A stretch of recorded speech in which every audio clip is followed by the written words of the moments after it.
I'd like to call to order the September 6th meeting of the Board of Education. In front of you, you should have the minutes from our July 18th meeting. And if I could have you review them, and when someone's ready, if I could have a motion to approve the minutes. Sangeeta? Motion to approve the minutes. Second? Tom? All those in favor? Any opposed? Okay, those pass. On the next item on the agenda is to review and approve the agenda. We have a slightly modified agenda from what you received in your Friday packet.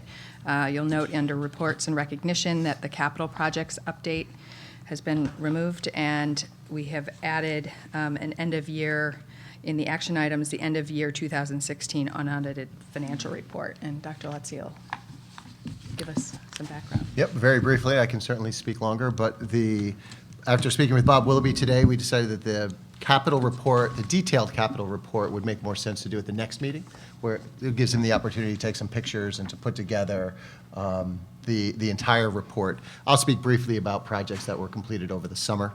And then we also wanted to add the action item to approve the end of the year unaudited financial reports and the transfers that are included on the report after Dr. Keating has an opportunity to present it to us tonight. So, Okay. just those two quick changes. All right. So if I could get a motion to approve the amended agenda. Sherry? So moved. Second? Sangeeta?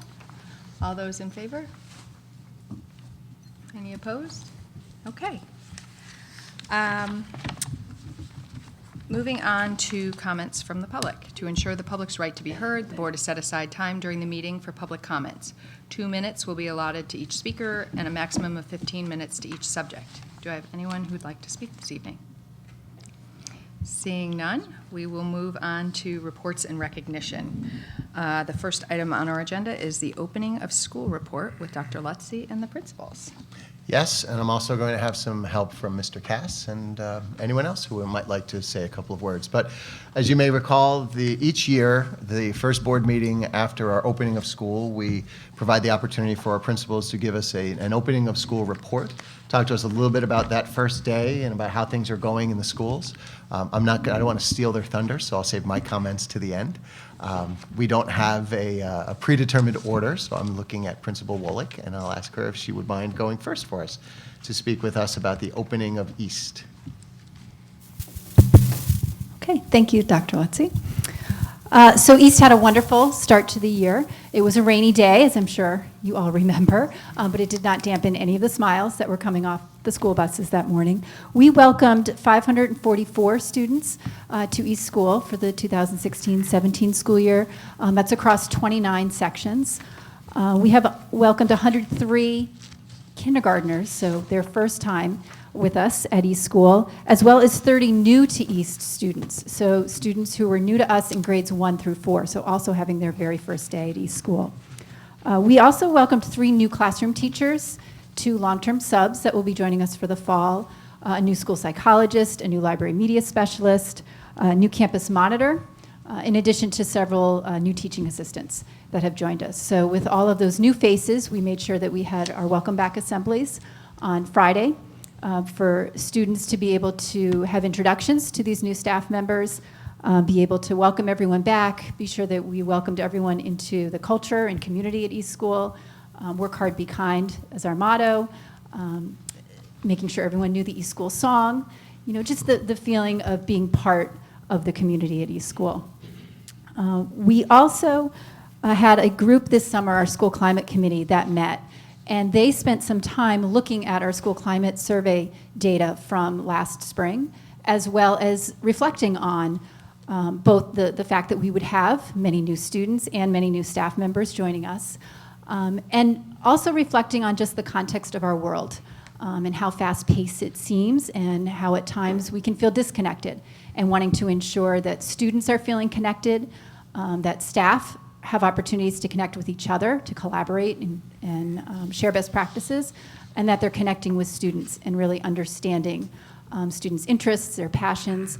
So they crafted what we call our Learning Community Growth Focus, which this year is going to be grounded in building connections, building relationships, using some materials that come from a larger body of work known as restorative practices, specifically a strategy known as circles. It's intentional discussions that will occur during the year in classrooms, in faculty meetings, ways for students to connect with each other, ways for teachers to connect with students, and staff to connect with each other.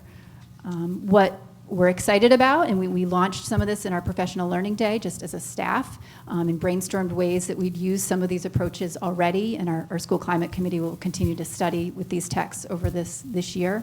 But what we're excited about is the opportunity to really know students' interests, their passions, in a way that then can inform responsive teaching in the classroom. We're going to be better able to differentiate and personalize learning when we really know how to connect with the students in the classroom, know what engages them in their learning, and can be sure that we're addressing strengths, areas in need of growth, but also their real interests and learning styles that they have. So we're excited for the year ahead.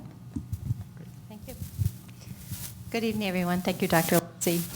At West School, today we held our back-to-school assembly, and one of the things that our school climate team also did was look at our school climate data and looked at what some of the areas where we had actually like some gaps that we were not expecting. And so we also looked at the world around us and the world that we're living in, especially the political climate that we're in right now, and we decided to come up with one very simple idea, and it's in line with what Chris was saying at her school. It's just be kind.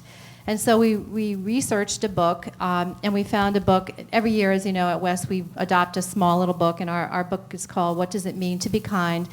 And it's about a little girl who always wears a red hat, and she goes around just doing kind things for people.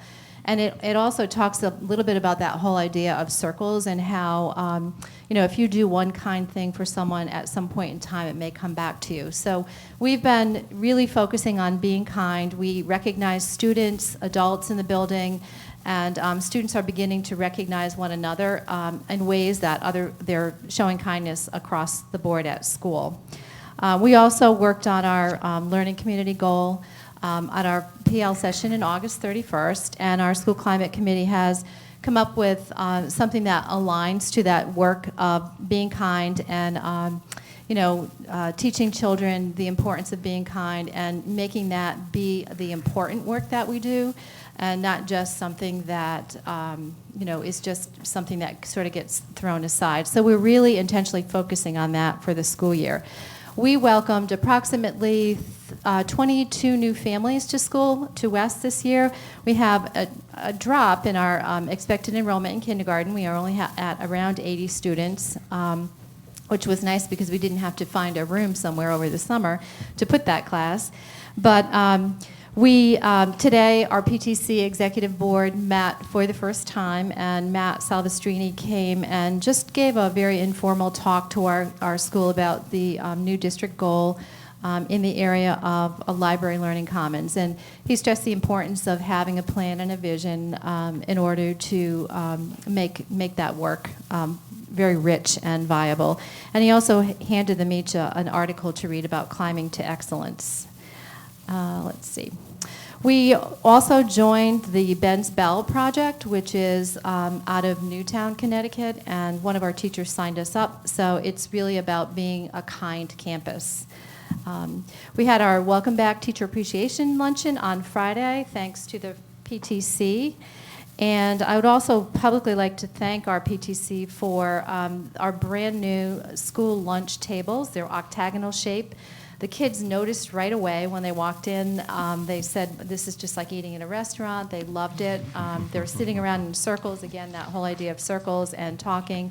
And so I'd like to just thank everyone on the Board of Ed, Tracy Haberman, Ted, our custodian, Bob Willoughby, Brian, Joanne, and the entire Board of Ed for that, because it's really It's been a project that has been actually almost 3 years in the making. So it's been great to see that whole room be transformed. And we have our fire drill planned for next week. We have 3 brand new student teachers that our seasoned staff have welcomed with open arms to learn about curriculum and instruction. We have 1 in grade 4, 1 in grade 2, and 1 in grade 1. We have 2 interns working in our schools, and then we do have some new special education, preschool, and general ed TAs, because many of our TAs have gone on to get teaching jobs over the summer. We're very proud of that. And we also have new sidewalks in the front of the school, and a new film on our glass to protect us in the front foyer. And then, of course, our faculty lounge, which is incredible. And I invite you over to see it. It really came out very, very nice. So thank you.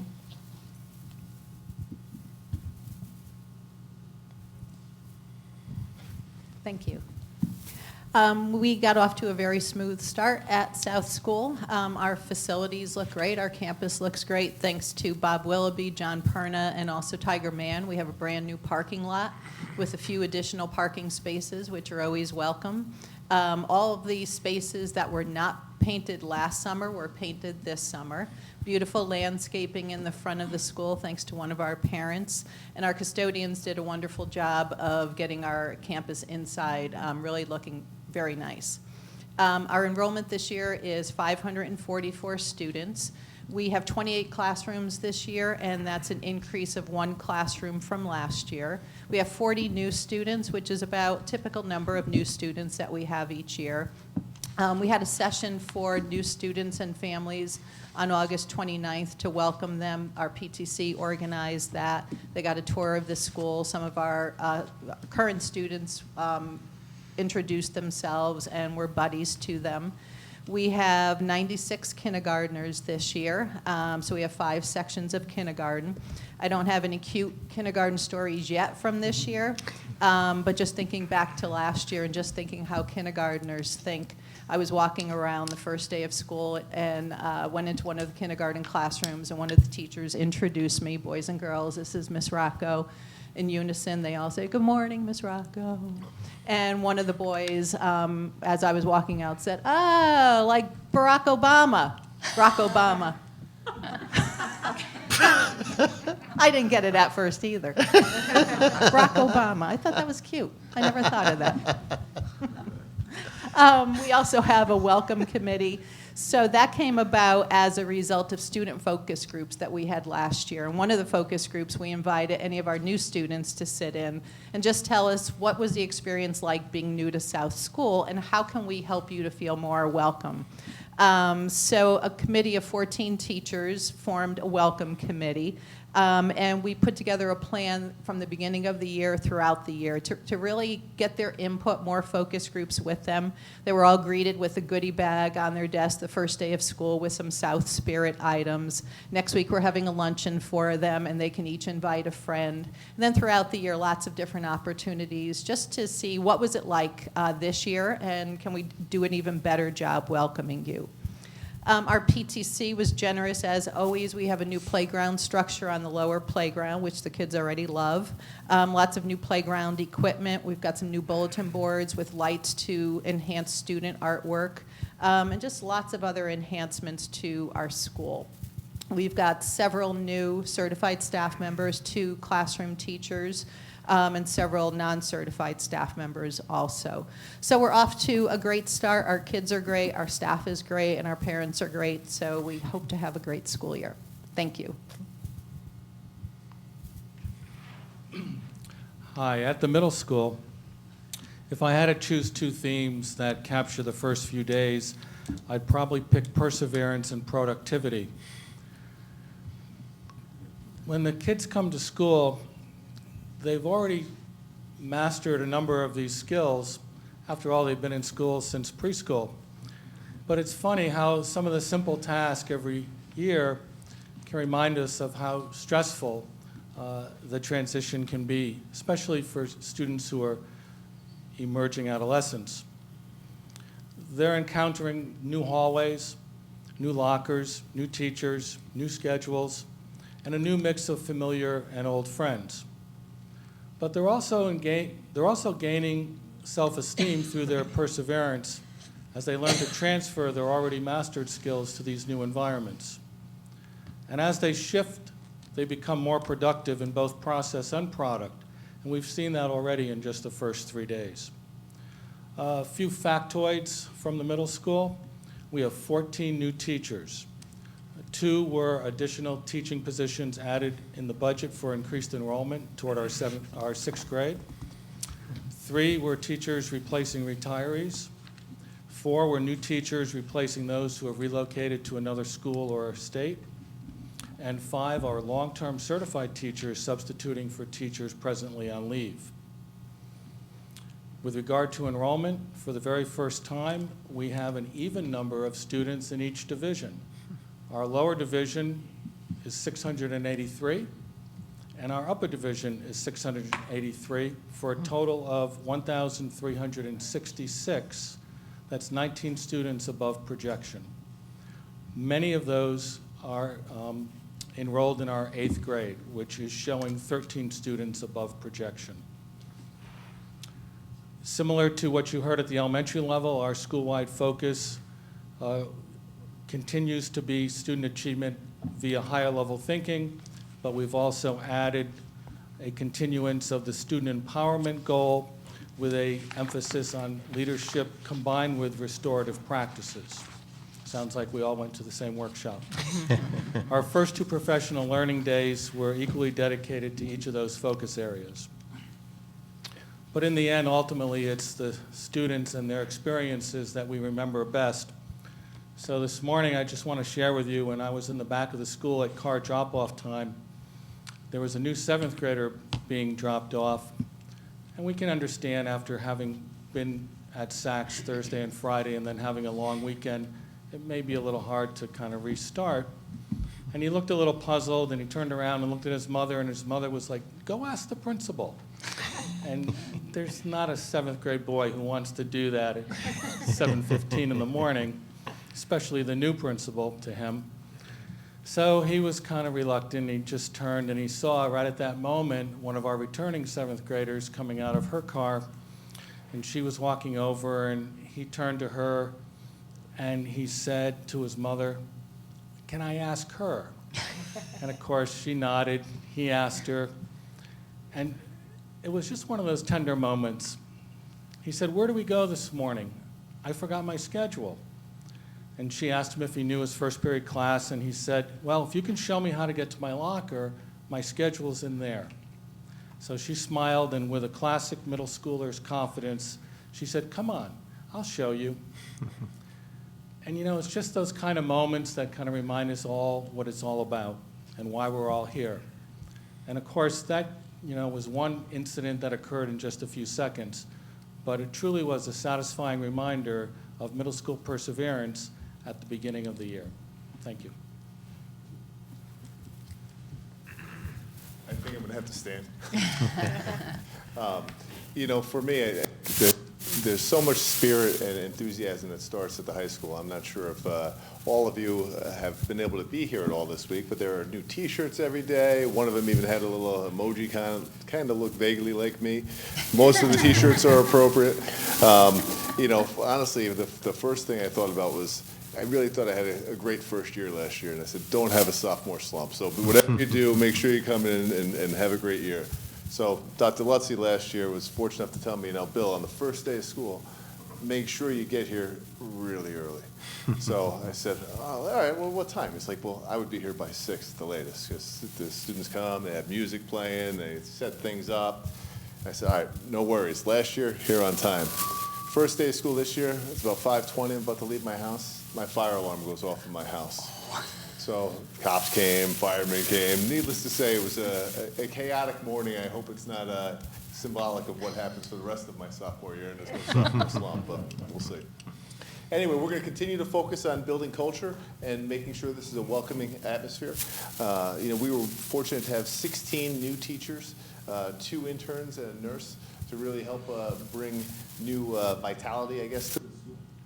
I think we need to have a tremendous thank you for our PFA. They've really re-energized and really made a difference in what the school looks like. And we've had new banners, we have an inviting new entrance both here and down the athletics arena, bike racks, water fountains, benches, tables, umbrellas, and really anything for students to be able to gather together, collaborate, and be together. We have new turf at Dunning Stadium, the generosity of some of our people in town. And similar to the other schools, there's a couple of goals that we have this year based on our school climate survey. We're going to focus on personalizing the learning environment, making sure students feel like they have a choice and that they feel like their learning needs are met throughout the year. And we're going to take a look at student stress as a faculty throughout the year and also with students during connections. But truthfully, this is a wonderful school community. I feel fortunate and blessed to be here. I honestly don't think there's a more supportive and caring community that supports education in the state. So, thank you. So on the first day, as has been our tradition the last 3 years now, on the first day of school, we meet here at the high school. It's Joanne, Gary, Darlene, Jill, and me. And we meet here at the school and greet the students as they arrive here at the high school as we can. Thanks to the state's timing of the ED001 report, Joanne couldn't join us this year. But we came into the high school and saw the students lining the stairs and clapping for each other as they came in. A lot of positive energy here. And then we shot over to Saks in time for the 5th and 6th grade arrival and got to see them coming off the bus and walking through and nervous smiles on their faces as they came through the doors. It was wonderful to see. Then we went over to South, where there was ample parking, and had a chance to see some of those teachers and go into the library media space where we have a new teacher librarian, and saw some of the teachers excited for the start to their day and Mr. Kasich running around and doing his thing. And then we went over to West and got there just in time for a couple of buses to drop off the students as they came walking through the doors. And again, big smiles, and we start big and then we're getting smaller and smaller with the kids as we go. And then we went over to East and went right up to the kindergarten wing where we got to see those teachers who were nervously pacing the hallway waiting for their students to arrive. Because the way we do our first day with our kindergarten is that half will come for the first hour with their parents and leave, and then this other half come for another hour with their parents and leave on that first day, then they come in on the second day. And then we had the great fortune of being there while that first wave of kindergartners came through the door. And we got to stand in the hallway. We wanted to clap like they did in the high school, but we restrained ourselves. But what we did do is have a chance to look at the students, say hi and welcome, and talk to the parents. And as they were walking by, a couple of the parents said, "Do you know who that is?" pointing to me. And they said, "No." Shook their head, and they said, "He's the guy who called you last night. He's the one who left your message." It was very cute. And then somebody said, "I knew that voice. Yeah, I recognize him." But it really was a wonderful sort of whirlwind tour of the district. And what we saw so often, in every place, was how the students get off the buses with slightly nervous smiles on their faces, but then there was always somebody out there. We were there, the administrators were there, teachers were there, to say, "Hi, good morning, welcome." And all of a sudden, the students that are really lost in thought about nervousness, where do I go, what am I going to do? They look up, they see someone smiling at them, their eyes light up, their face, their big smile, all the nervousness disappears, and you can just tell, they just feel good about being where they are as they enter into the school. And that's the power of that first day, and those, having everybody out at every building, people were out there greeting the students as they got off the bus, helping them to not worry, but to feel confident that they're in a place where they're welcomed and they're cared for, and that people are eagerly anticipating their arrival as they come through. It was really wonderful to see and a great way to start the school year. I do quickly want to mention the capital items that we did finish over the summer. And a couple of them were mentioned, but the things that are fully completed, and there's quite a bit. Joanne mentioned the south parking lot. And at East and West, we had some curbing done as well. And I do want to just take a moment to thank Tiger also, and Rob and the town for their support in seeing that through. The south parking lot came towards the end of the summer when we really weren't expecting it. And they found that they had the resources, they could get it done, and I think the results are outstanding. And it was really thanks to their push to make sure we got all of that done. And the same with the curbing and the sidewalk replacements that were done. We also have the 3M window film on the door, on the entryways in all of the buildings. We've also completed the parking lot striping across the district. Over at Saks, there's something called the demand metering. You might recall that from the budget, and it helps to balance out the spikes on the energy to help control the costs. Also over at Saks, the hot water, domestic hot water boiler has been replaced. At South, we did the same thing with their hot water boiler. And there's a storage building over on Gower that we had the roof replaced, and we're using that as well. Those projects are completely finished. We also have the classroom painting is about 80% finished across the district. And the ADA restroom improvements at South and East are about 3/4 of the way done. We are also working with a contractor on South and East on the bathrooms and the upgrades in the bathrooms there. And we're exploring that. We'll have the prices very soon. So we had a very busy summer on the capital end. We had a very busy summer on the personnel end. And Gary, if you'd like to talk about the enrollment briefly, we can go to that. You should have a couple of sheets right under the agenda there to take a look at. So I put the enrollment sheets in front of you. The first one that I'm looking at is the 3 elementary school enrollment. And the really good news about this page is you'll see not one grade level highlighted. We are within class size guidelines across the board at the elementary level. For the other sheet, looks at enrollment as well. Both the secondary schools are up. As Greg said, the enrollment at Saks has increased 15 above projection. High school's about 5 students above projection. The only other thing to mention that the principals have mentioned is our new staff members. The principals and all the administrators at the schools this year did an amazing job in hiring. This is our most important work, who we hire to work with our students, and they did an amazing job. Total of 47 teachers hired this year across the board, and that combined with an additional 30 staff that are non-certified, total of 77. And this week we brought on 5 new subs as well. So we are in great shape. It's been a terrific beginning, and any questions I'm happy to answer.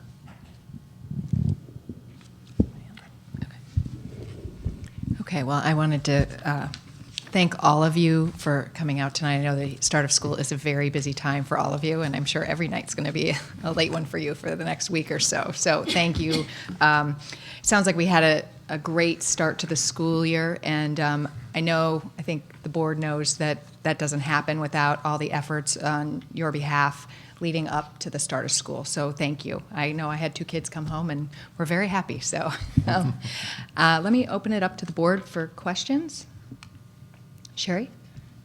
Well, first, I also wanted to say congrats on a successful opening, and also to thank you not only for your communication tonight, but I've noticed over the past couple of years just a focus on kind of the back-to-school communications, and between Brian's welcoming voicemail and all of your emails, and I have children at all 3 levels, at elementary, Saks, and the high school, and I feel like I got several very thorough emails welcoming back to the school year with insights into what's going on at the beginning of the school year, and it just made it feel like a very warm beginning to the school year, so I want to thank you for all of those communications.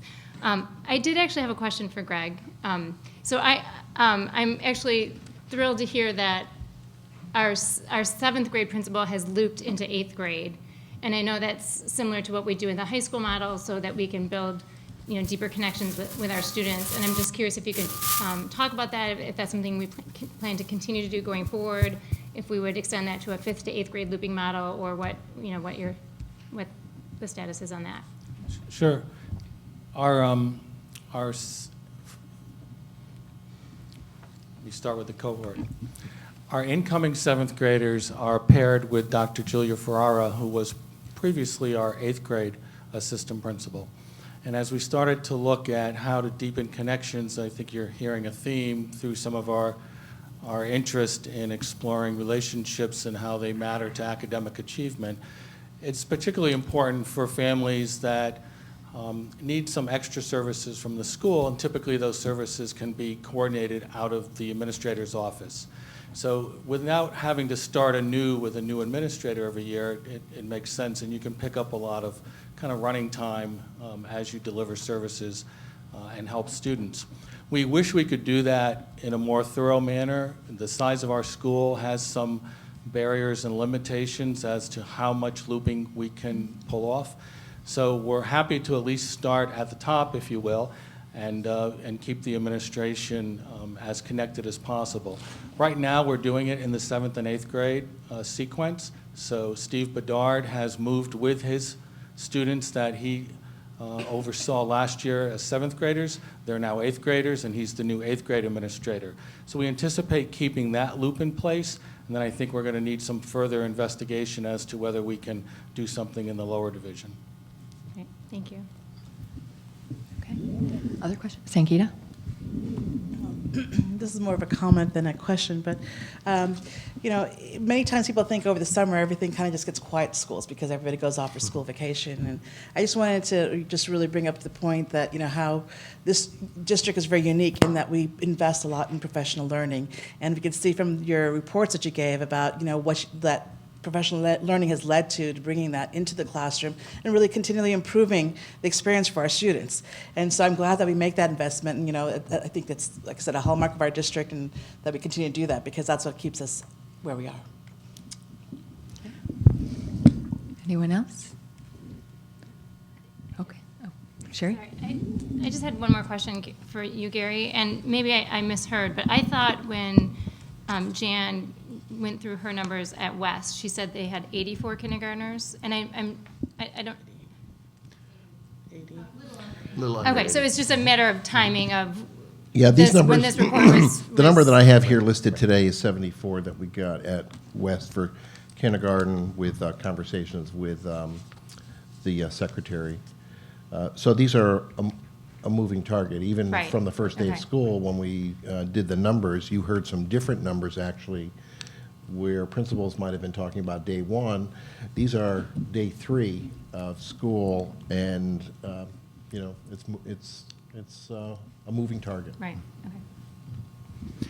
So if I can, just to say that the opening of school, as you've aptly said, so many people contribute to sort of making that work and having a smooth opening. It's our custodians, it's our secretaries, it's our teachers who are coming in all summer long, and you know, even our custodians, I found out, they send email updates around to the teachers to let them know what wings of the building are closed for waxing, so that the teachers know on that day they may not be able to get to their classroom. Otherwise, there'll be little footprints back and forth as they sneak in. It's really an amazing place, even in the summertime, and how busy everything is, and how many people contribute to the successful opening. But all of that different work and all of those people needs the coordination and the leadership of the 5 principals that we have here. And we're so very fortunate to have such dedicated professionals who are committed to doing absolutely all it takes to make their schools the very best that they can be. So we're very fortunate to have such wonderful principals and such dedicated staff working in each of the buildings to help this to be a successful opening. So, thank you. Thank you. And I just wanted to end with, I think, Greg, you brought it all together when you said, you want to look at relationships and how they translate to student performance. And I think each of you said that in a slightly different way, but I think it's such a powerful message, and I think as a community, I think it's great that, we're embracing that, and, we're fortunate to live in a community that, is able to do that. So, anyway, thank you. Thank you.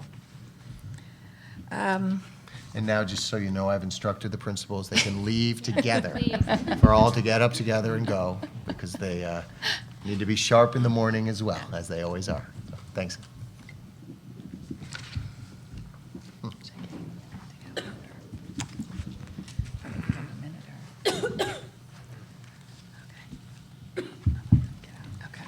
All right. The next item on the agenda this evening is the end-of-year unaudited financial report for FY16, and Dr. Keating. Thank you very much.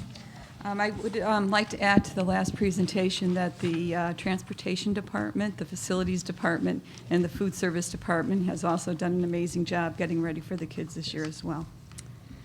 So before you tonight, you have the unaudited financial statement for 2016. And as we did last year, we are issuing an unaudited statement.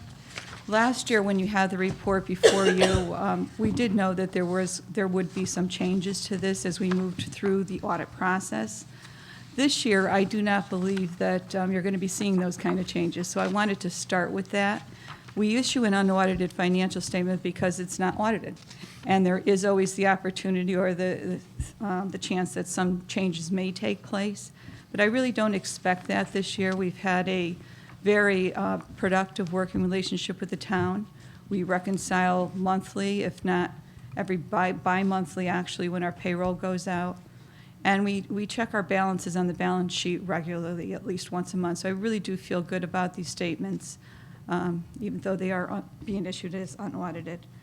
The audit is scheduled to take place at the end of October. However, the auditors contacted us last week and asked if they could do some preliminary testing starting this week, and we feel comfortable enough for them to come in.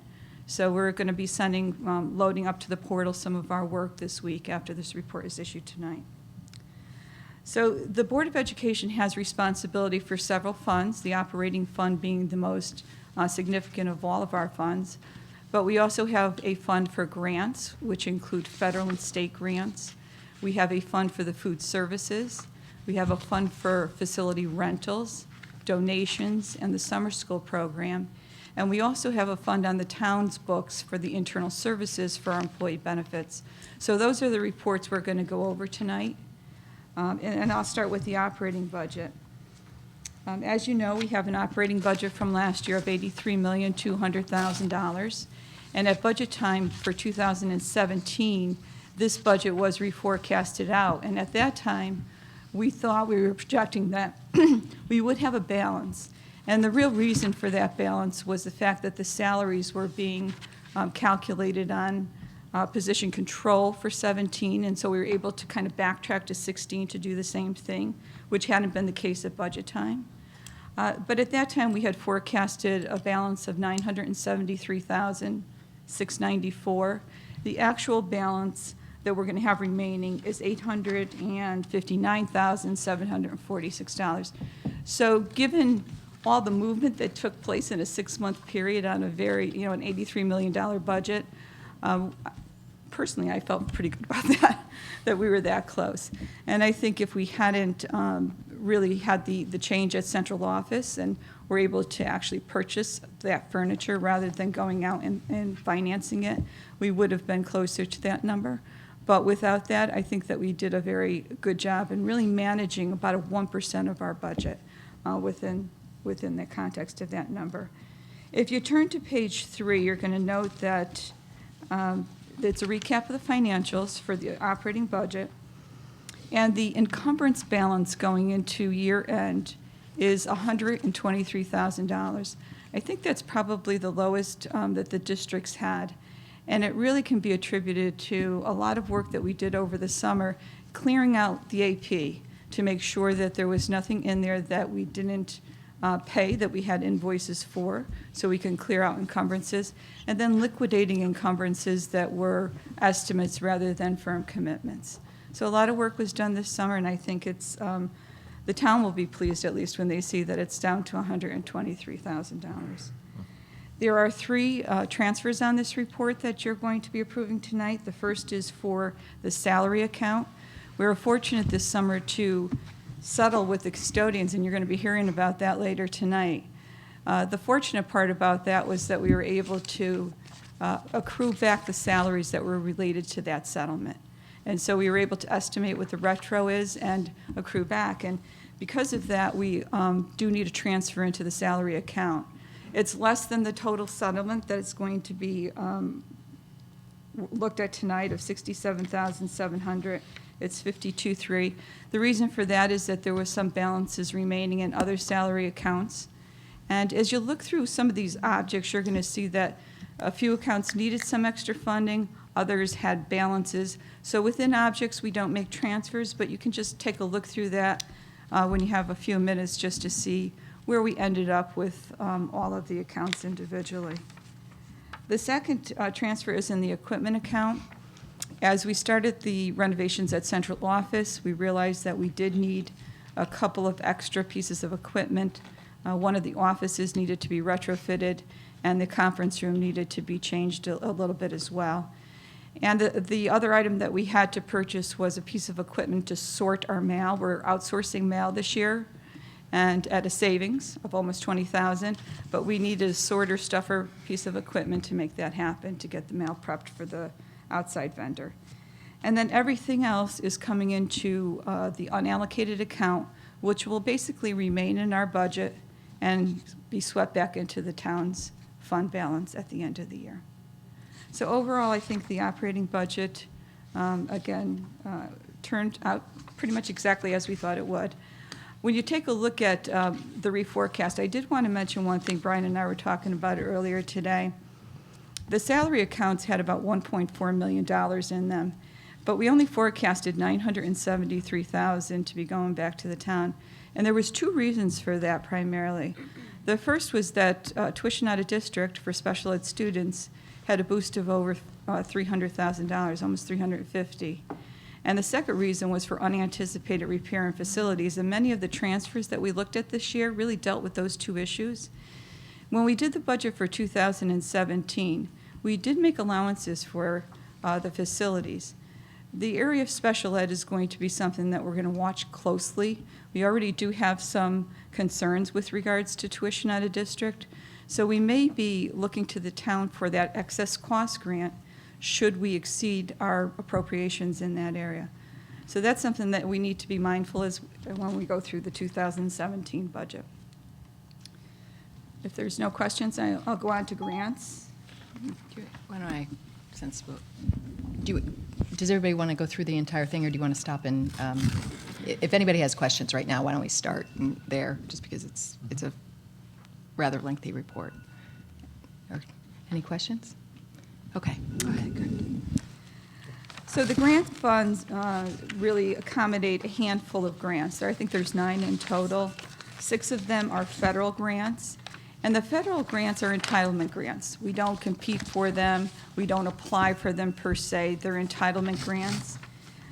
So Title I is basically to supplement instruction. Joanna, I'm sorry, you're on page 7 now, correct? I'm on page 7, yeah. Okay. So we can move to page 7. I was just referring to my notes, but. So there's Title I. Title II is professional development. Title III is for ELL, I believe. Carl Perkins is a VOTech type of a grant, and the IDA grants are for special ed, and they are our largest grants out of the whole lot.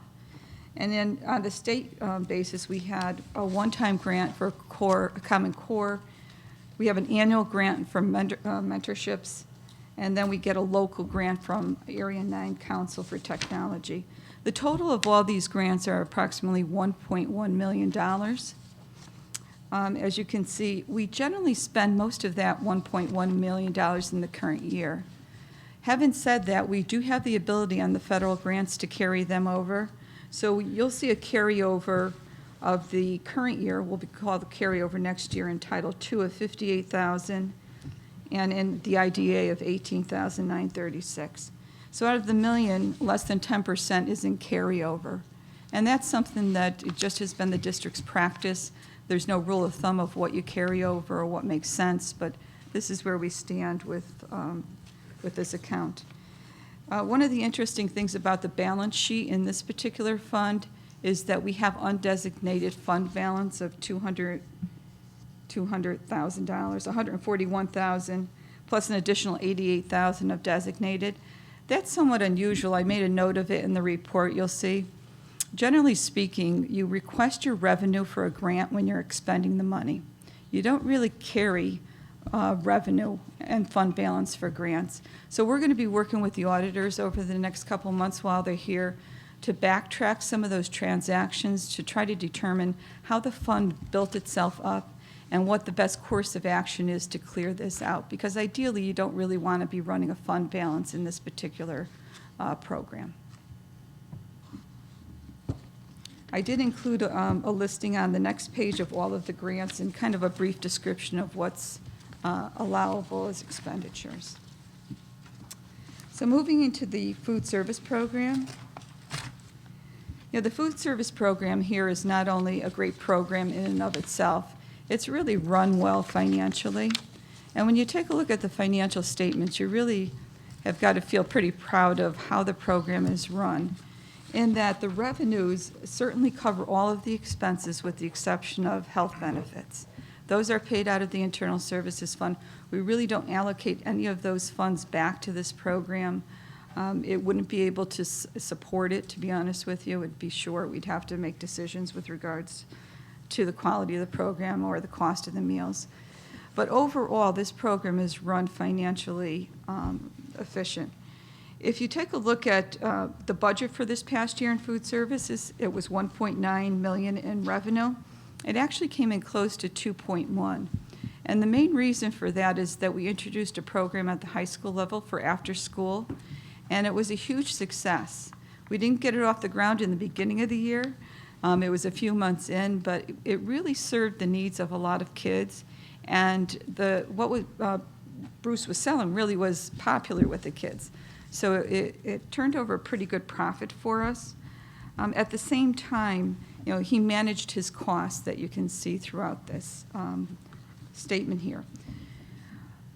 One of the comments on last year's audit reports, there was a significant deficiency noted by the auditors for the food service program, which is not as serious as a material weakness, but it's something that you never really want to have on an audit report. And it really dealt with how the cash was managed in the program and how the revenues were recorded. So we spent a lot of time this past year in terms of just looking at accounting practice, internal controls, and our systems that we had. And one of the things that we ended up doing is upgrading the software package for the POS system. So you're going to see a bump in that cost from $3,700 to $37,000. That's a one-time expenditure to upgrade that system. It's going to allow us to really wrap our arms around and have some really tight controls over those sales. One of the things we discovered through that process is that the way the revenues had been posted historically for the online deposits by parents, you know, you come in and you make a deposit into your child's account, it was such that revenue was recognized at the point that the deposit was made, not at the point that the funds were used to purchase a meal. So basically what happened was a revenue was recognized rather than an unearned revenue. And that's a liability rather than a revenue and expenditure account for those of you who understand accounting. So we had to do a one-year adjustment here on the books. And so while the program this past year made $131,000, which is really very respectable, we took a one-year adjustment of $117,000 to recognize that we have cash in hand that really doesn't belong to us. So if we stop serving food tomorrow, we would have to pay that back. So you really have to recognize that liability. And so that's what you're seeing here. It's kind of like a housekeeping transaction. But after this year, I think you'll see the profits return and the statements will be more transparent in terms of the current year activity. But other than that, I think the fund, you'll see on the balance sheet that the fund is running well and that it's a good program. I combined on one statement the facilities rental, donation, and summer school because it's basically they're smaller funds and can be described kind of on one statement. The facilities rental, the revenue in that account is $165,000.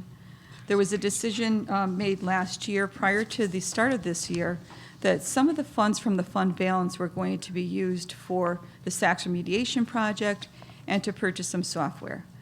And so as a result, we're running a deficit in the current year because you have to run the expenditures through the current year.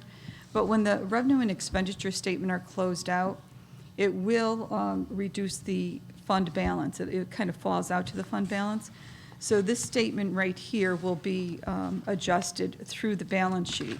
It does look like we ran at a loss this year, but again, it was two expenditures that were approved to actually be funded out of the fund balance, if that's clear enough. Moving on to the donations, there was $311,000 worth of donations that were made to the school district in cash. And they were for specific purposes, and basically we spent most of that money. There was about $11,000 left over at the end of the year for things that were pending to be either received or purchased. But for the most part, $311,000 came in. This was the first full year of this fund, and so the donations, when I first looked at them, were pretty impressive. And then we went out to the PTCs and asked them for an accounting of what they purchased out of their money that didn't come in through cash.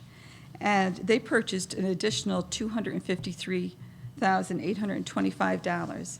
It's amazing what this town does for these schools. I was just blown away by the good work and the good things that they purchased. And so I think it's something to celebrate, and it certainly is worth reporting on. And we did report it to the state on Schedule 8 of the EDOR.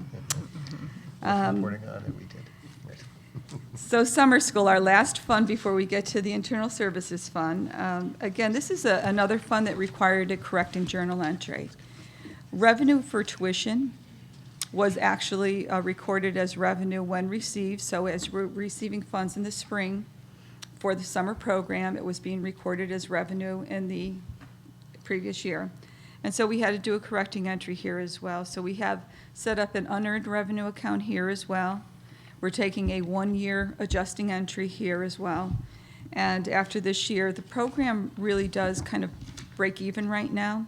If you take a look at the numbers, there's a sufficient fund balance to support this transaction here. And again, starting next year, you'll see a more cleaner report. Then the final piece of, I think, really positive good news is the Internal Services Fund.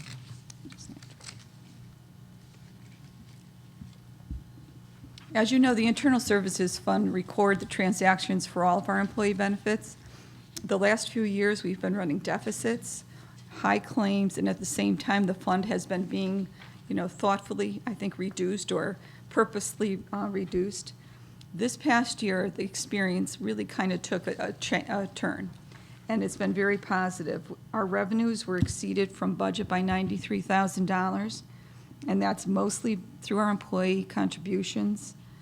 And then the expenditures, the claims really went down this year. Compared to the forecast, they're down $2.2 million, and that's significant. But I will say it's not terribly surprising. Health insurance claims tend to be volatile, and you do have peaks that are very high and they come down, and it's a very difficult thing to pin down when you're trying to forecast.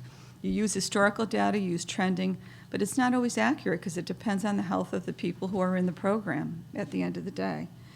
But this is a good thing because what it's doing is it's adding to our fund balance rather than going with the projected 1.9 drawdown, $1.19 million drawdown to an increase of 685.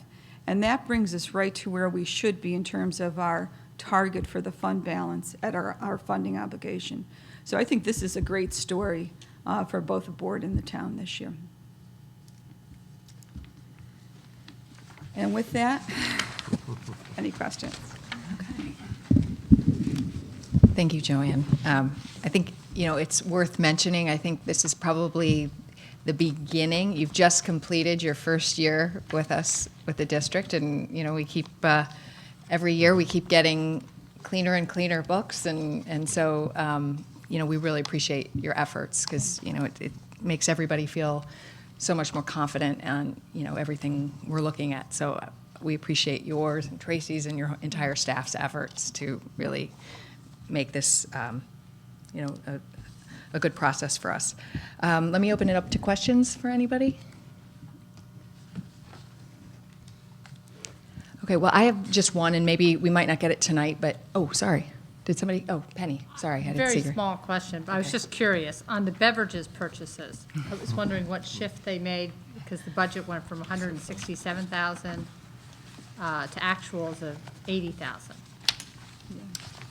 I think Just some wondering of the what things dropped out of the program that they were serving before. And when he did his reforecast, he had expected to serve a lot of beverages after school. And then the other thing is the water bottle machines went into the school. Okay. So Right, thanks to the PFA, To the PFA. the water bottle refilling stations.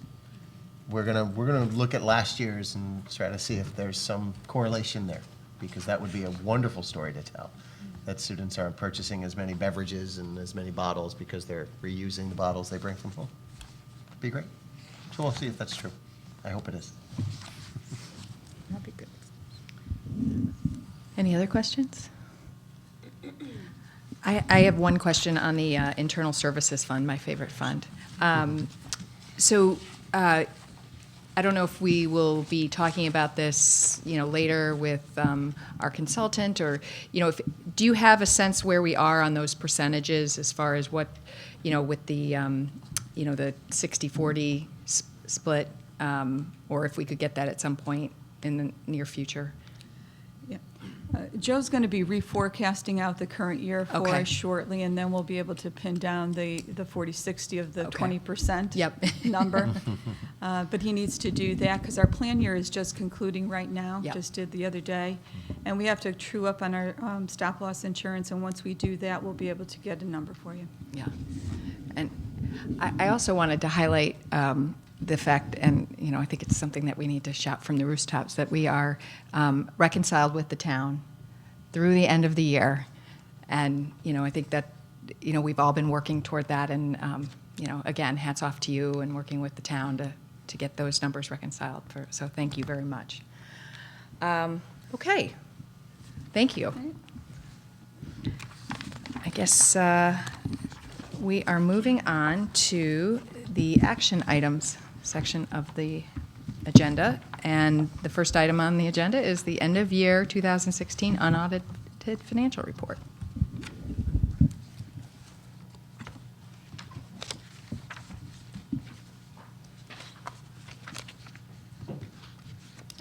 Oh, sorry. Oh, my gosh. Sorry. I was waiting for Dr. Sorry. Yes.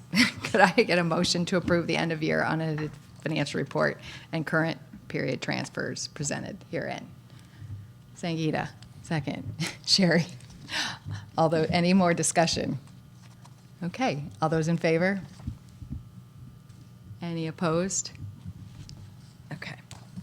That passes unanimously. All right, now, moving on to the revised bylaws, Series 9000 of the Board of Education's second read. We have a motion on the floor to move to rescind all policies contained in the current Board of Education Policy Manual, Series 9000 Board of Education bylaws, and to adopt in its place the revised Series 9000 Board of Education bylaws as first read and seconded by Ms. Appel and Ms. West, respectively, on May 16th, 2016, as amended. Do we have any discussion? And I think before we start the discussion, I was going to have Tom go through some of the amendments or changes to the bylaws. Right, there have been a few changes since the first read, so I'll give you a quick summary of those changes. First, we may have mentioned this actually following the first read, but we're removing all bold type from the text. We weren't able to do that without retyping the entire document. We wanted to save Tori that trouble, so just make note of that. The second change involves the office of the chairperson. In our first read, Part 4 of Bylaw 921 read that the duties of the chairperson shall be to serve as ex officio member of committees. We felt that was limiting, and we made the following change. The duties of the chairperson shall be to serve as ex officio member or as a regular member of committees. So it's simply including the ability to be a regular member as well as ex officio, and that's the case right now as far as the chair's participation in the governance committee and other committees. Next, we had a very minor wordsmithing of bylaw 9271, changed a couple commas and the word assure to assume. Nothing major there. The last major change was bylaw 9272, Code of Conduct on Data Use. Part 2 of the first read stated that board members should request data as a board unless the information is readily available and will not redirect staff time.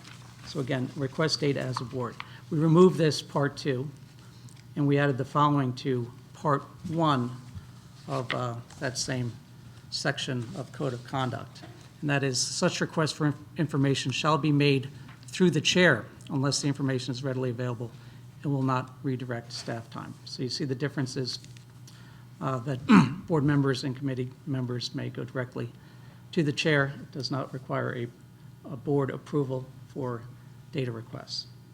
So those are really the extent of the changes.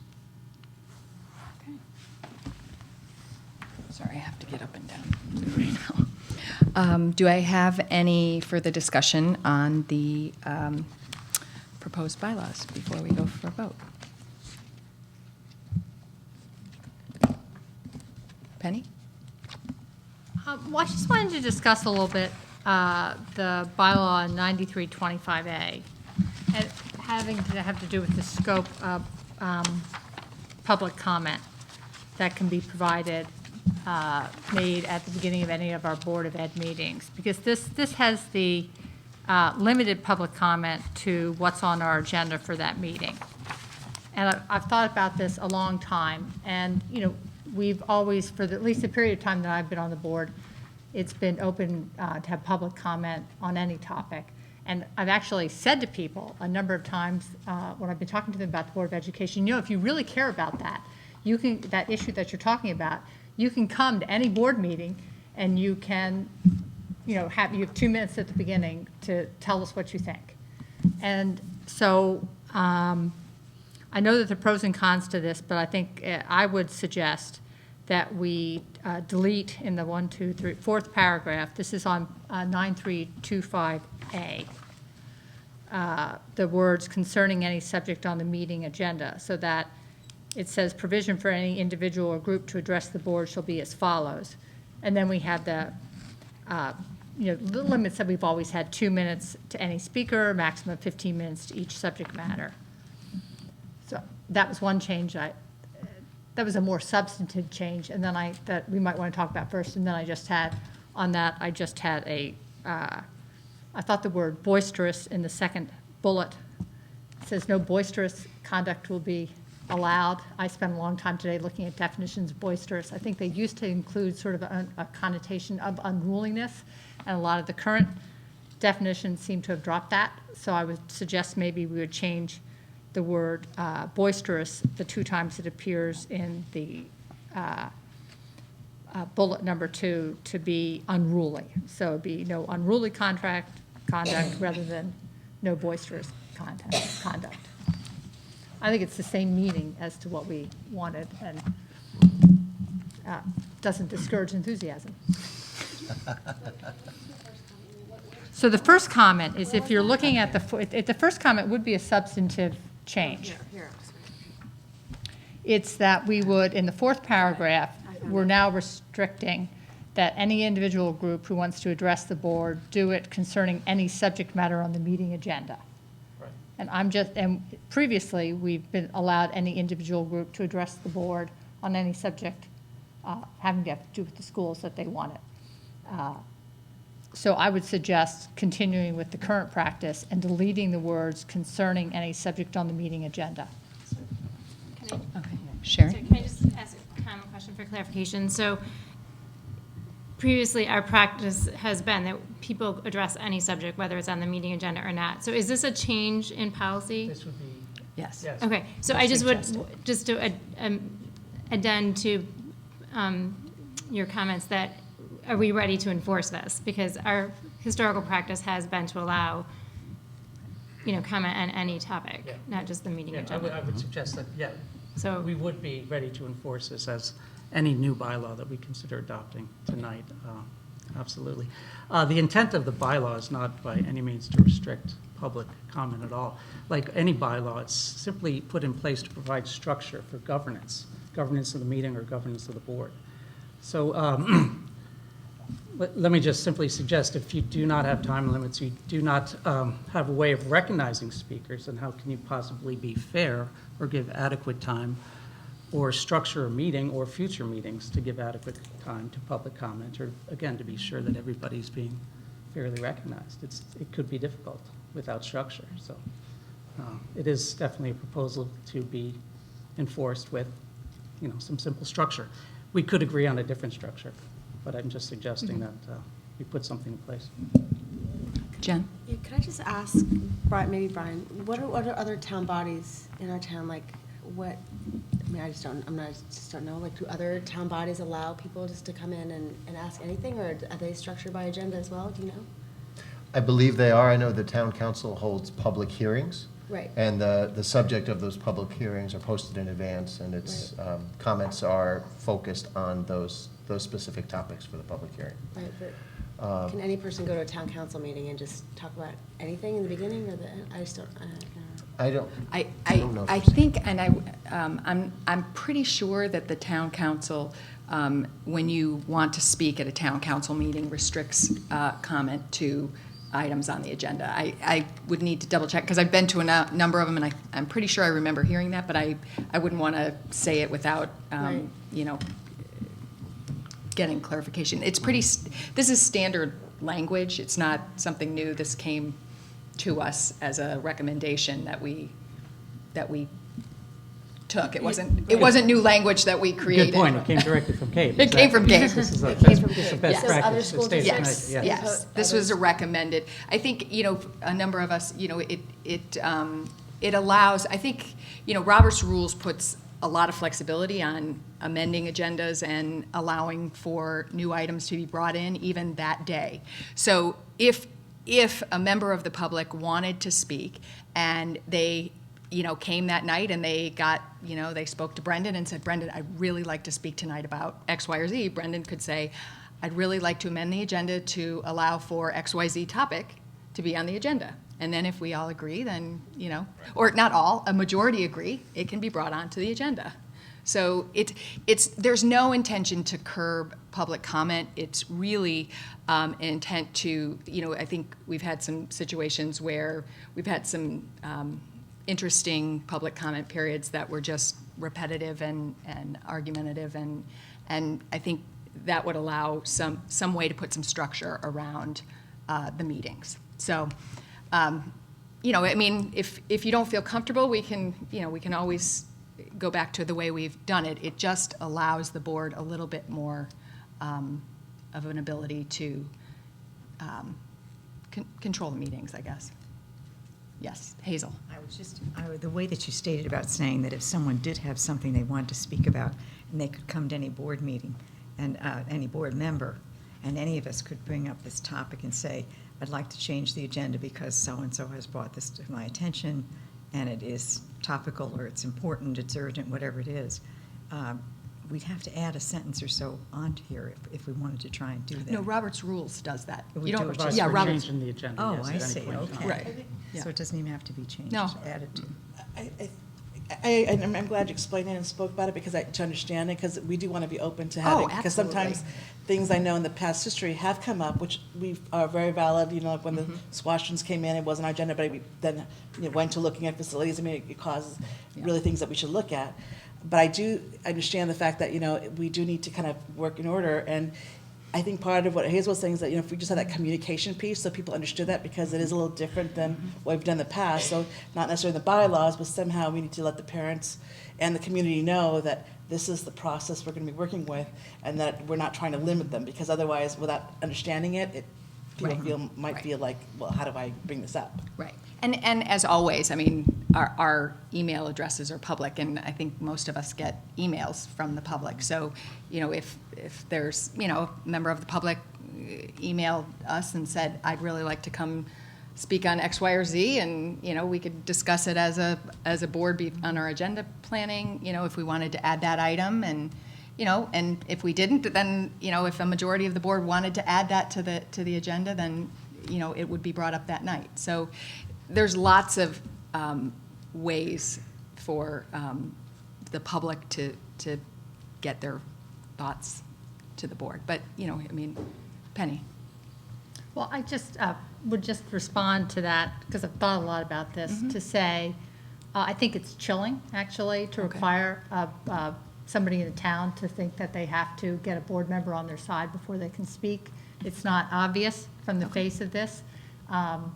that's the case. I think somebody could just read the policy and think, oh, I have no right to speak, even though procedurally they could if they got a board member on theirs to support it.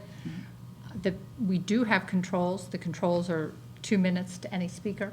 I think sometimes you do have uncomfortable comments that you listen to as a Board of Ed member, but we're elected representatives. And I think that there's a real difference between email communication and face-to-face communication. And it takes a lot of courage, actually, for a number of people to come speak publicly to a board like this board. And I have always been proud that we've encouraged anyone that wanted to come. I know there are pros and cons to that, but I think that we've been able to get our business done. We've never had any group that tried to take over an entire meeting with serial subjects. If I could, and certainly, whatever the board thinks is best is, certainly we're on board, so to speak.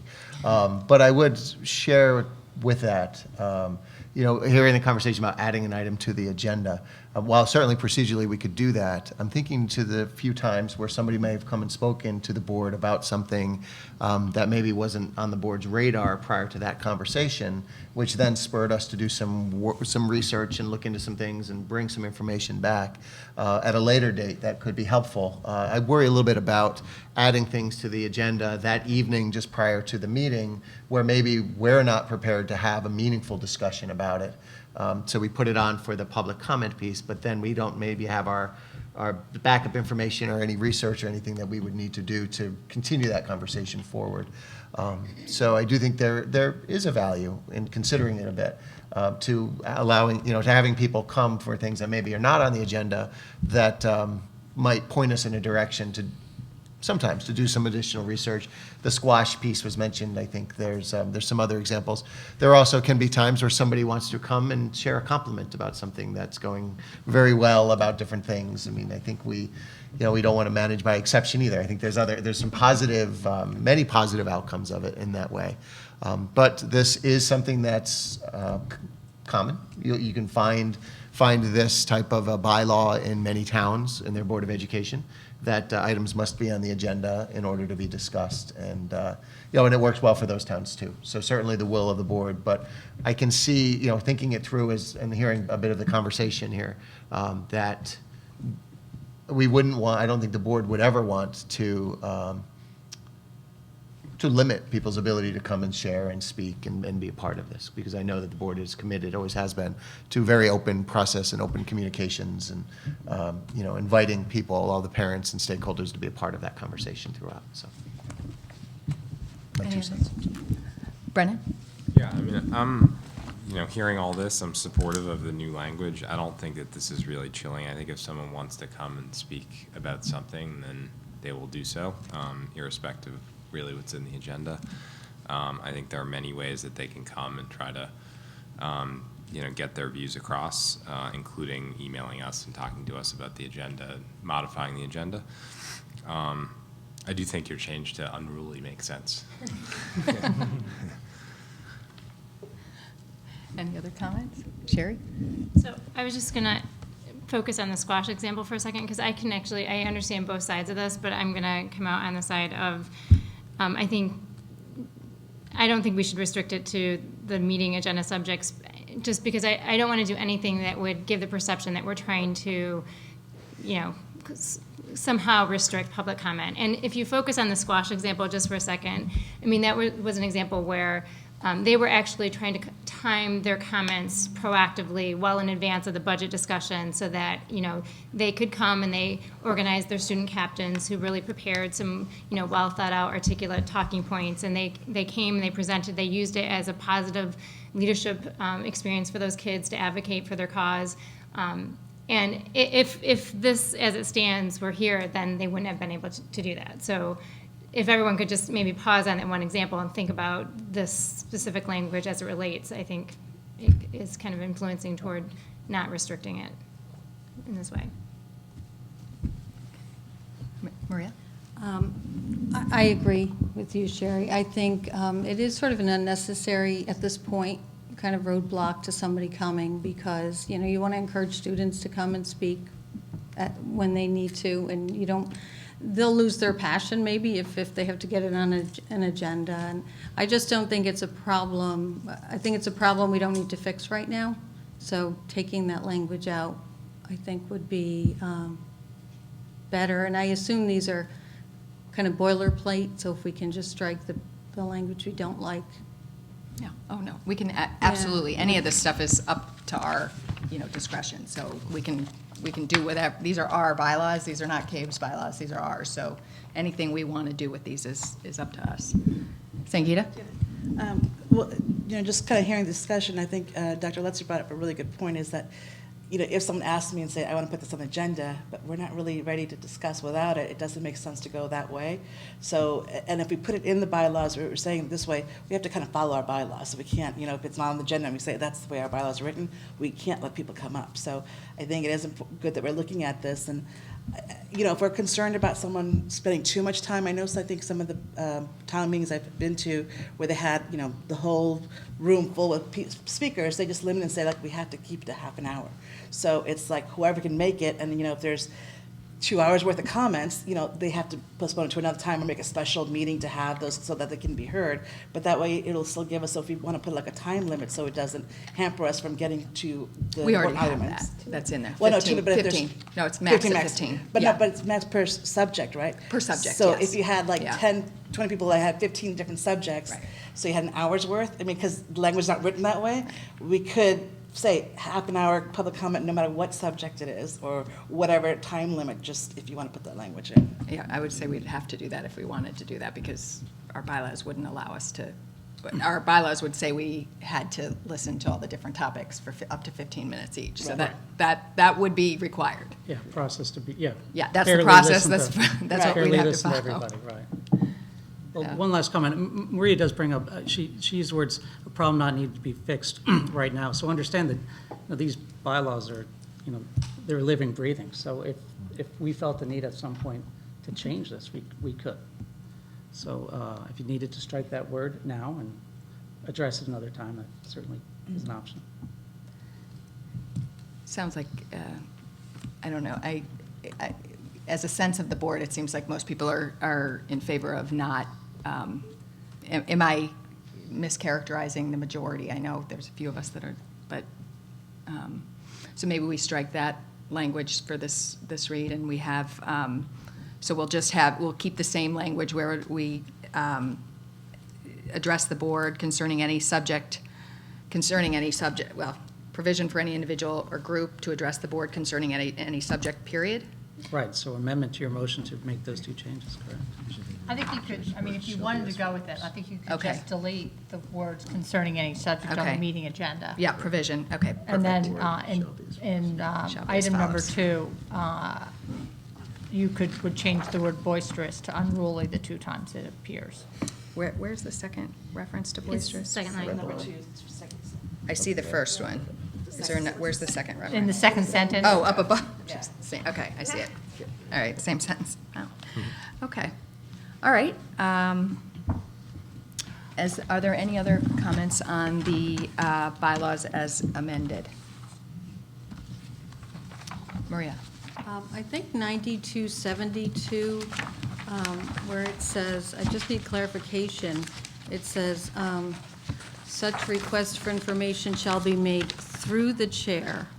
So I'm not sure if that means, there's, with the 9 of us on the board having different interests, backgrounds, abilities, et cetera, if we have an issue that we need information and we have to go through the chair, what does that mean, I guess? I think the question. intent is that we operate as a board, as a full board, and while we are all individuals, there's nothing that's done on this board as individuals. And so if, I'll just give you an example, if, in general, if they're, as you see in the language, if it's just a simple request that the that the members of the administration can easily access and easily distribute, that's fine. But let's say a member of the board wants a member of the staff to go back 15 years worth of data on XYZ, and we don't have it, and that's going to take hours worth of staff time. That board member is not allowed to request that of any member of the administration without bringing that through the chair. And then as a body, we will decide if that's a useful for the administration to be doing, because it's so for small items, which is what it says in there, readily available will not, those are okay. But anything that will redirect staff time is not okay without going through the chair of the committee or of the board. So that's the purpose of that.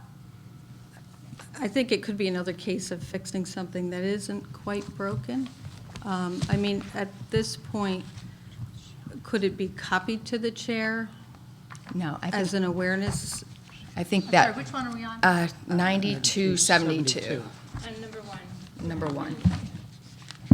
That just, I mean, we're only 9 people, so that, to me, my view is that maybe that limits the, it's sort of funneling everything through one person versus the board as a whole, the 9 people each having a voice.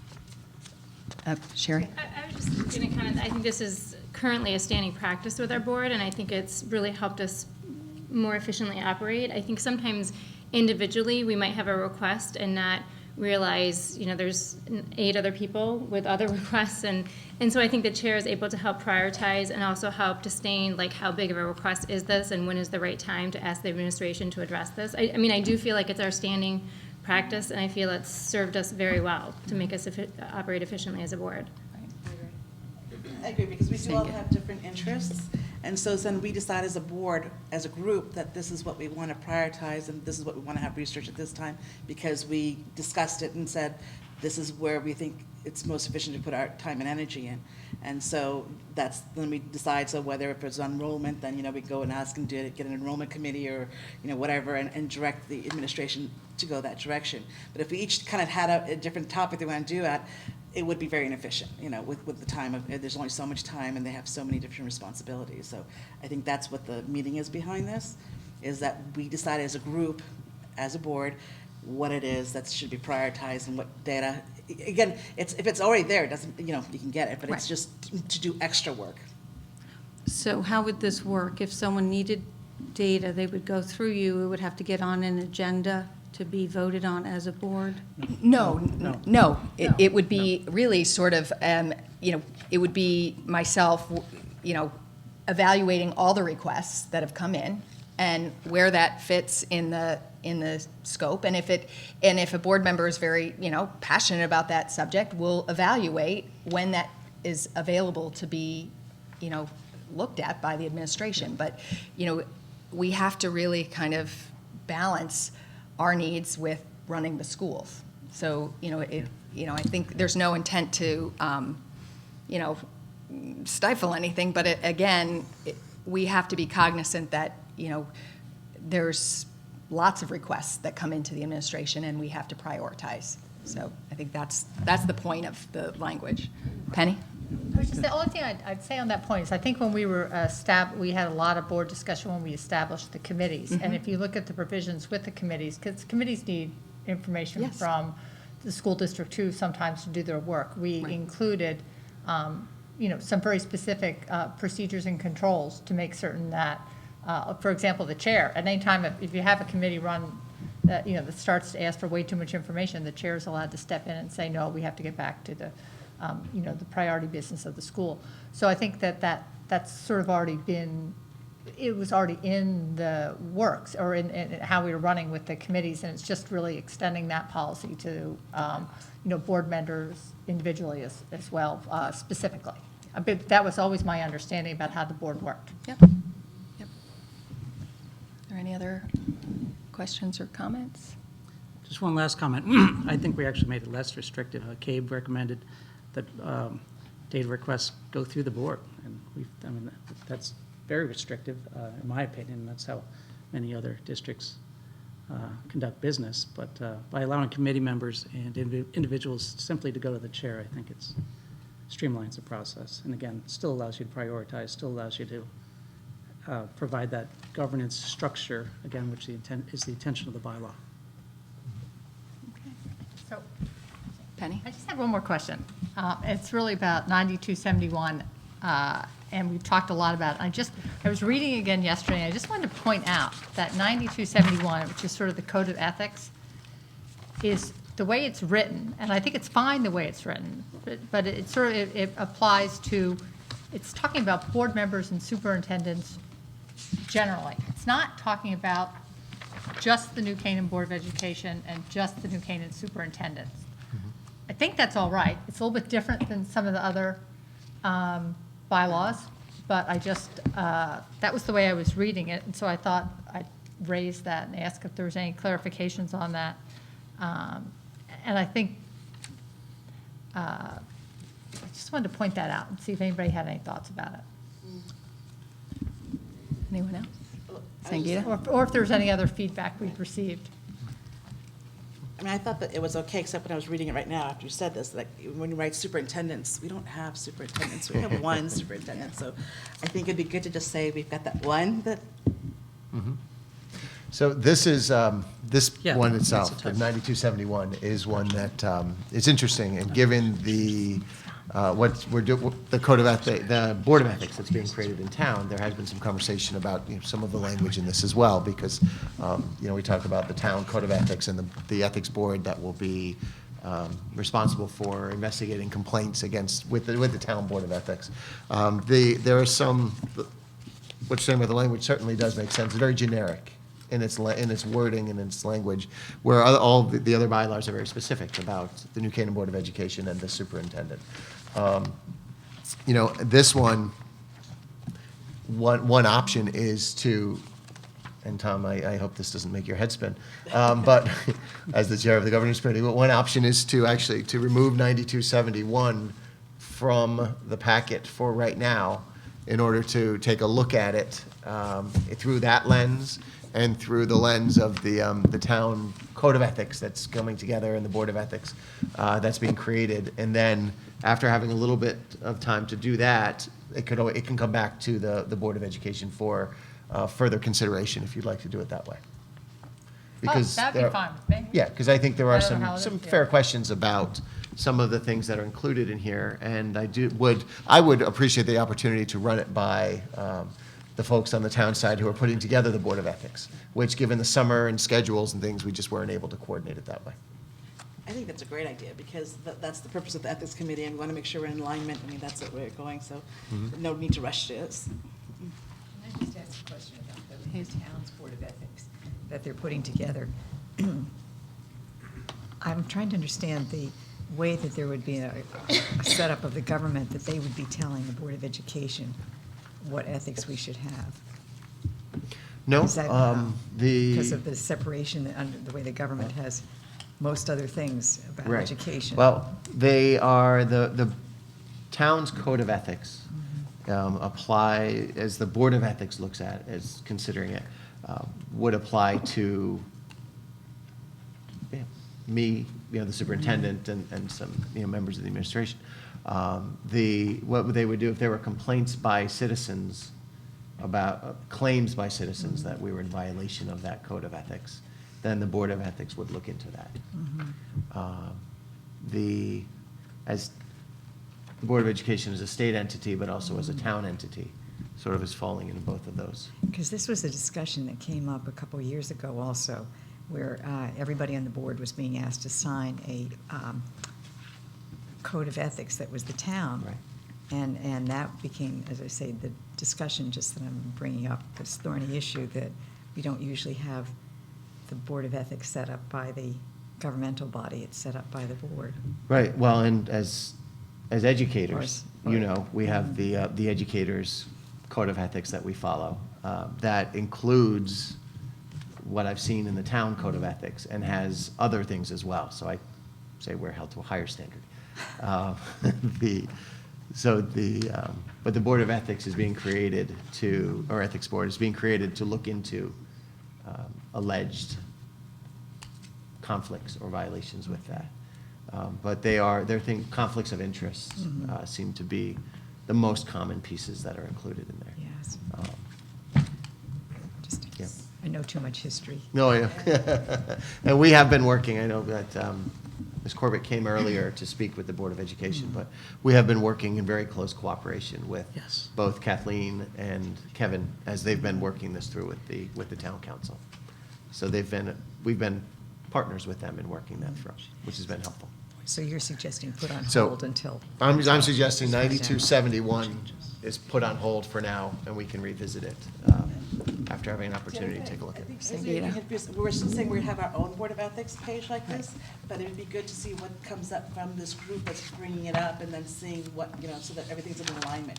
But it's not that we're saying to adopt just what Oh, no. the other group says. I think Yes. that's the Yes. No, disconnect that's there. Mhm. Yes. good to have clarified. Okay, so are there any other questions or comments? Penny? I actually just wanted to thank Tom and the Governance Committee for the incredible amount of work that went into this. It's clear and cogent presentation. It's been a long time coming, and I'm just so excited to see it come, and I've appreciated the process that you all have gone through, and think it's been a very fair and collaborative one, and thank you. So, do you need an amended motion? Well, I guess we will. I think what we should do is vote on the amendments that we're making right now, and then we will vote on because the motion was for the amended bylaws already. So let's go back. There are two, it sounds like there are two amendments we'd like to make, or three. So 9235 is the first one, is that right? Or which one? 9325? 9325A. Okay, so 9325, 9325A, could I get a motion to approve the amendment that would change the language in the fourth paragraph to read, provision for any individual or group to address the board shall be as follows. So that gets rid of the agenda issue. And then in item 2, to change the language in that sentence to say no boisterous to no unruly, and then persistence in unruly. So in those two instances, change boisterous to unruly. Could I have motion to amend? Sherry. Second. Brendan. All those in favor? Any opposed? Okay. And then the second, 9272? 71. Okay, so that's the second. There's three, I guess. The second, could I get a motion to remove 9271 from the bylaws? Penny, second. Sangeeta, all those in favor? Any opposed? Okay, and then, was that it? Okay. I think we have to vote on the rules. No, I know we need to do that. I'm just making sure I got everything okay. So now, if I could get a vote on I'll read so the vote on the motion that was put before the board earlier. Do I need to reread it? No. Okay. Could I have a motion to approve the revised or could I have a vote on the amended revised Series 9000 bylaws? All those in favor on the amended bylaws? Any opposed? Okay. All right. Yay. And like Penny, I want to thank Tom, Deanna for their process. It's the motion to rescind the old ones. That's And what I put in the new ones. that's what I read earlier. Okay, very good. I read that sorry. earlier. So, yeah, I read it earlier, but I mean, I'm happy to read it again, Penny. No, that's Right there. fine. Perfect. Fine. But I do want to say thank you to Tom, Deanna, and to everyone who contributed to the process. I know there's a lot to it, and, the bylaws were the warm-up. And next is Series 1000, as we start to look. So, Yes. Okay. So moving on, The next item on the action items is our district goals second read. We currently have a motion on the table to approve as a second read the district goals for the 2016-17 as first approved and seconded by Ms. Rashin and Ms. Appel respectively on July 18th, 2016, as amended. Is there any discussion on the district goals? Just very briefly, I just want to share the two changes that occurred thanks to some feedback. In Goal 1, number 7, that is our world language goal, which we've had for a while. It's on page 3. We used to say all students will be proficient at a second language and went into some measurements around that. And the conversation, the feedback was that the word proficient, again, getting into the language, Penny, and synonyms, made people think about fluent. And it was unclear. The concern was that it gave the impression that all of our students would be graduating fluent. And the goal really is proficient, which is different. So instead of getting into some of those details, we removed the word proficient and added in what the measurement would be for the students to reach, which is to achieve at or above the intermediate level as measured by ACTFL and other measures. Okay. Can I just ask a question on that? Sure. So just a question on that. One, I just want to make sure that we're being realistic but aspirational. Yes. And that we've benchmarked this with other, okay, and then also. Well, let me say, we're sort of leading the way in this. I don't think you'll see this goal in another town. At least I haven't seen something specific for all students to be so engaged in the world languages. Right. So I think that, and saying all students is aspirational. And the level, as Lizette presented for us back last year, that intermediate level is not what it sounds like. It is a very demanding level for achievement for students. But you did just make a good point, and we may need some district communication around that, because I do think currently there is an expectation of fluency that's not being realized, and so maybe this actually will help facilitate some communication around that. Sure, and be able in terms of to what, gather the data specifically. right. Too. And then my other question is around B. I like that we've added in the specific test around French and Spanish, but Latin is such a big participatory language that I would want to see us add the relevant test for Latin as well. Speaking the Latin sounds like language. Well, It is. So if we were going to add in Latin, it would be the reading portion of the apple that we would measure. Right. So And we should, because Yeah. point taken, it's in there So it for would the be other languages. so- Level, it would be Latin 5, the reading portion, so Yep. we would add that in. Yep. And we can make that work in the language, but we have the concept for that to be included. I agree. So we would have the language, and in B at the very end, we'll say Latin 5 reading. Okay. So, And should it be that all students will achieve? Just. It should be. Yeah, okay. Yep. And the only other change was we used an example in one of the objectives of for RTI, and right above this in 6D, where it says expand training for specialists in research-based interventions. We had in parentheses an example of what those were, but we took that out because it was confusing, because people, if you're not an educator, you probably don't know what that example meant. We want to make sure that the language of the goals is easily accessible by everybody. So we took out the EduSpeak that was included in there for you. thank you. And those are the only changes. So we're certainly happy to answer any questions or have any discussion. Okay, any questions or comments? Maria? I was speaking with somebody, and we were talking about the unfunded mandates, and I know we don't really keep track of the amount of money that's spent on them, and his question was, well, what actually are they?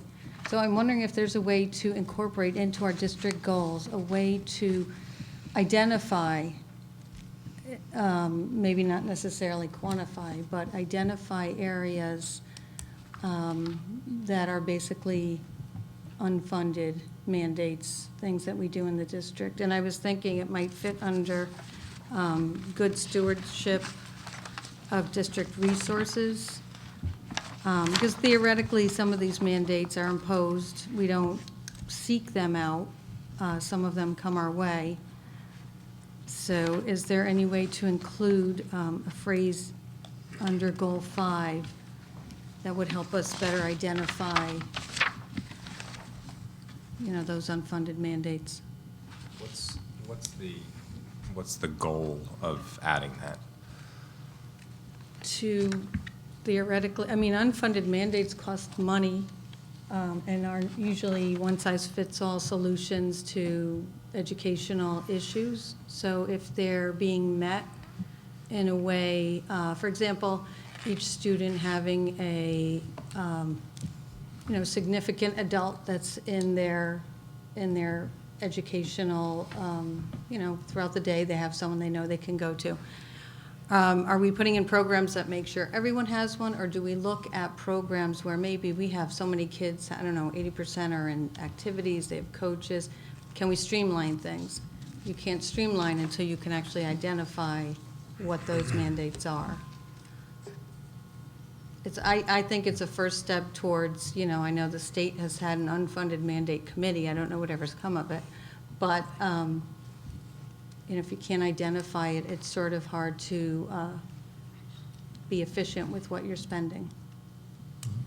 Or look for efficiencies. Yeah, I guess I view these as goals and objectives for education, not segmenting out what are mandated versus not mandated.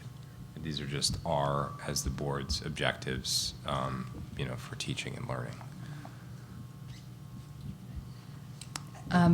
Sangeeta? I think, that it's good to understand how much and what it is there because people have questions about it, but I'm not sure it belongs here in the district goals. Like, that could be information that we get or something to see when we do budgets or whatever, but it doesn't seem like, I think what Brendan was mentioning before, is like, the goals are what we want to achieve. We have to comply with mandates that come down, so I don't know, that's not, I think it would fall under good stewardship for all district resources. That's personally where I think it would fall. There is a list that it comes around annually from superintendents and what have you that is sort of an ongoing, growing list of mandates from the state, both funded, unfunded, and partially funded, that I'd be glad to share with the board as something to take a look at and at least to sort of understand, because the mandates include everything from green cleaning in the schools to programmatic things and everything in between, transportation, things. It's a pretty extensive list. So that could be a first step if that's helpful. I know that it circulates around. I haven't seen it this year yet because of people are just opening buildings, what have you, but I can take a look at last year's and see what that would look like, and I'd be glad to share it with the board if that's helpful. That's what I was thinking, just simply identifying them. To me, it would seem to be a simple goal to get it on the radar of. Penny? I guess I really like keeping these as just focused on the student and on education and learning. And as that as being, we're trying to educate these students as efficiently as we can with the constraints that we have. And we've always been such a student-centered district, and you could put every single statement in here is student-centered, and all of the decisions that we make are student-centered. And I think that has been one of the things that's propelled our school district to such excellence. And in a way, that's putting another unfunded mandate on the superintendent and on their time. And I'm not trying to be funny when I say that. I think that it's certainly a discussion that the state and the Department of Education and boards of education should have.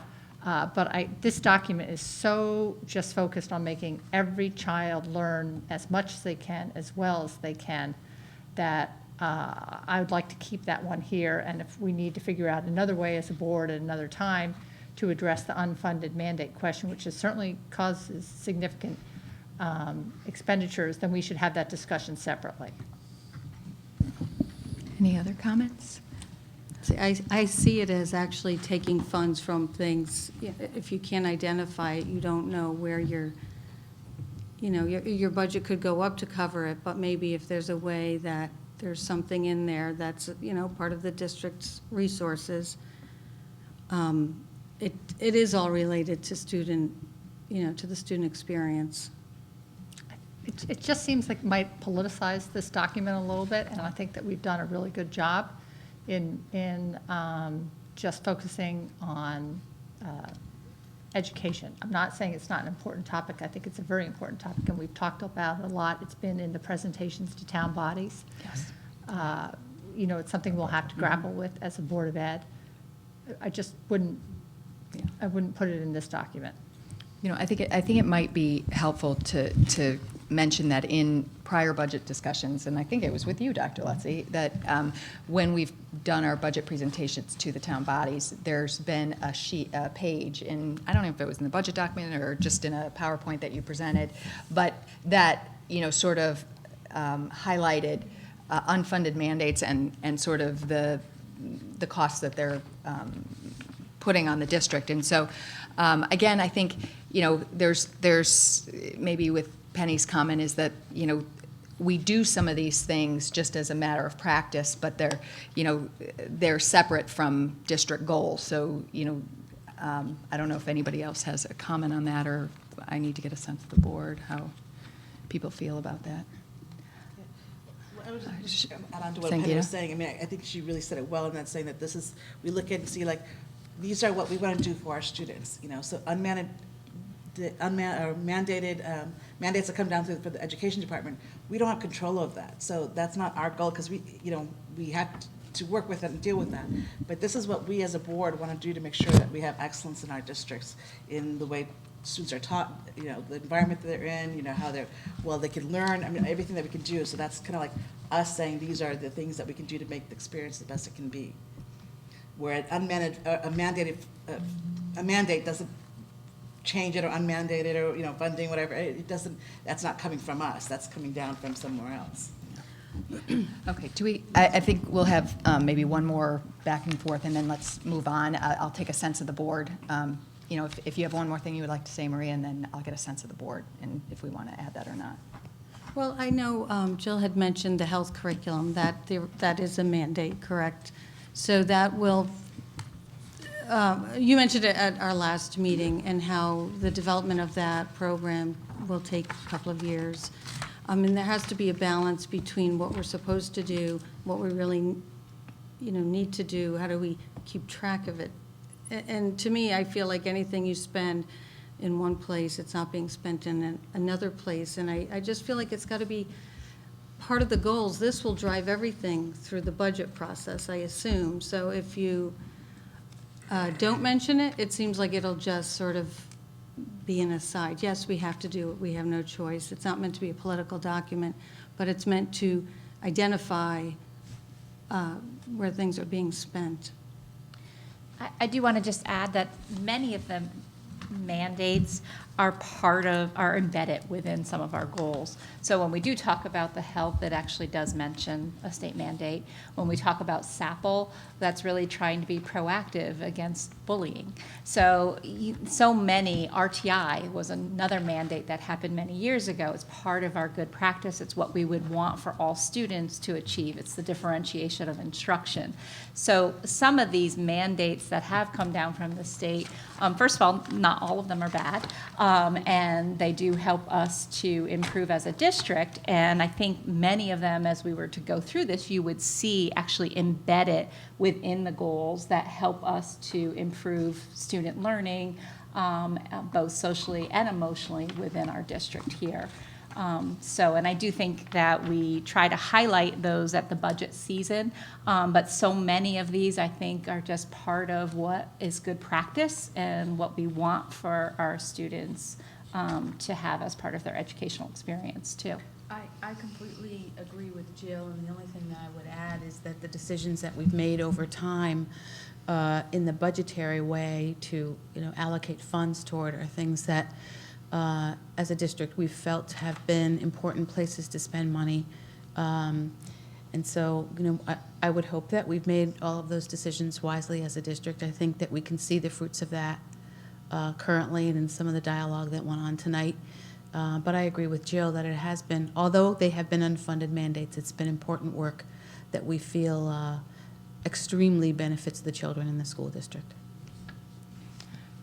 Do you have anyone new that wants to comment on this? Or I think if I don't want to mischaracterize the conversation, but it seems like I don't think we're going to add that to the goals.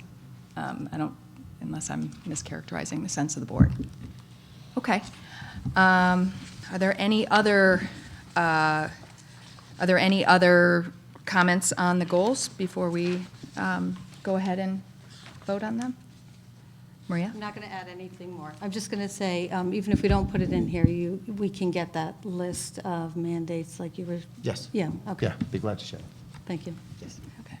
I did take a stab at 7B, so I think it might read as analyze and report on student performance on the speaking portion of the APPLE for students participating in Level 5 French and Spanish, Level 4 of Mandarin, and the reading portion in Level 5 Latin. Thank you.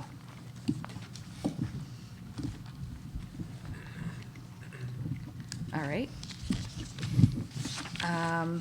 So if there are no other edits, we have the getting rid of ing in number 7 and making it achieve. Yeah. And then the language that Dr. Krenti just gave us for 7B.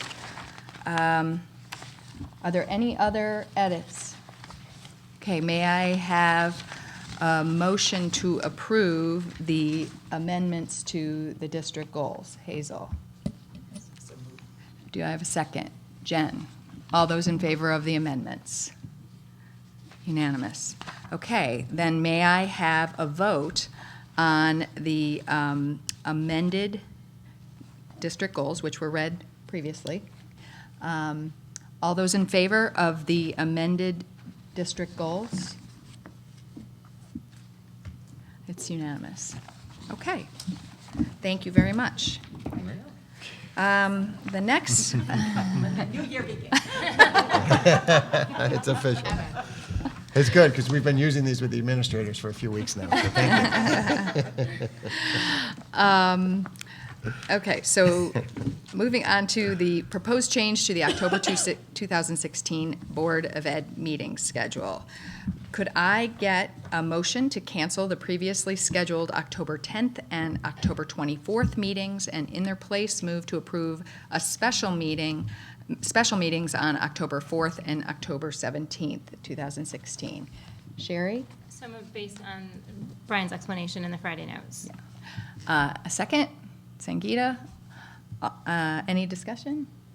Okay. Oh, I'll just share that it's, and again, thank you for considering this. The reason being that I have a conflict that has sprung up for that, the October 24th meeting that was in the calendar. And then when I saw the conflict and started looking, and it was unexpected, but started looking at it, this calendar had us going the 2nd and 4th Mondays in the month due to Rosh Hashanah being on October 3rd. So I thought that we could mirror in October what we do in September and have the meeting 1st and 3rd and do it on the Tuesday after Rosh Hashanah and then go on the 17th. So that's the rationale behind it. So thank you for considering. Great. All right, so we have a motion and a second. All those in favor? All those in favor? Any opposed? It's unanimous. Thank you. Okay. You have before you the consent agenda. May I have a motion to approve the consent agenda as listed in your penny? Second. Brendan? All those in favor? Any opposed? Okay, it's unanimous. The next item is could I get a motion to adjourn to executive session in accordance with Connecticut General Statutes 1-225A. The subject to be discussed is collective bargaining. Sherry. Second. Brendan. All those in favor? Okay.